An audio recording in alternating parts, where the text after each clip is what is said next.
Edith. Saya datang ke sini hari ini untuk berbagi dengan kalian semua sebuah cerita yang sangat mengganggu yang sebenarnya cukup baru. Beberapa bulan yang lalu, teman sekamar saya dan saya memperhatikan bahwa pintu kamar mandi kami tidak menutup dengan benar. Pintu itu memang tidak menutup dengan benar sejak pemilik rumah kami mengirim seseorang untuk memasang mesin cuci baru karena mesin cuci lama kami tidak bisa mengeringkan dengan baik. Sekitar seminggu setelah mengetahui pintu yang rusak, seseorang membunyikan bel pintu kami, seorang pria tua tepatnya. Saya membuka pintu dan berkata, "Halo, ada yang bisa saya bantu?" Pria tua itu menatap dan berkata, "Saya di sini untuk pintunya." Dengan bingung, saya segera menyisihkan diri dan mengarahkan mereka masuk ke rumah, membawanya menyusuri lorong ke pintu kamar mandi. Ini dia, pintunya tidak menutup dengan benar sejak pemilik rumah kami mengirim seseorang untuk memasang mesin cuci.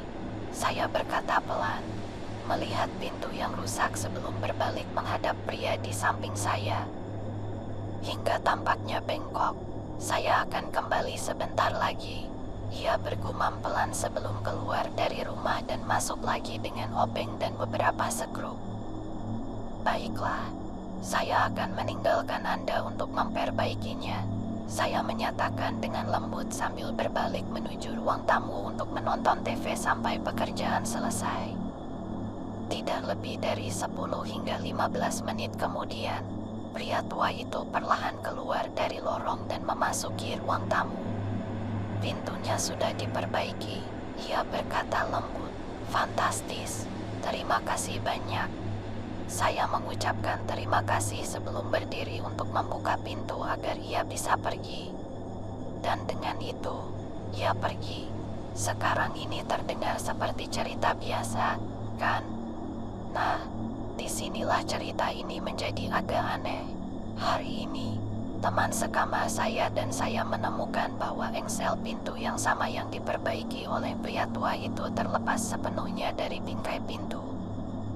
Teman sekamar saya menelepon pemilik rumah kami tentang engsel yang rusak dan memberitahunya bahwa orang yang dikirim sebelumnya tidak melakukan banyak hal. Pemilik rumah kami tampak bingung karena menjelaskan bahwa ia tidak pernah mengirim siapapun untuk memperbaiki pintu itu sebelumnya. Teman sekamar saya berhenti sejenak dan memberitahu pemilik rumah bahwa seorang pria tua telah muncul di rumah kami untuk memperbaiki pintu dan melanjutkan dengan mengatakan bahwa dia mengira saya yang meneleponnya untuk memperbaiki pintu. Dan hal yang sama berlaku untuk saya. Saya mengira bahwa merekalah yang menelepon pemilik rumah untuk memperbaiki pintu kami. Siapa sebenarnya yang kami biarkan masuk ke rumah kami? Saya tidak benar-benar ketakutan sebanyak saya merasa tidak nyaman dan bingung tentang semua ini.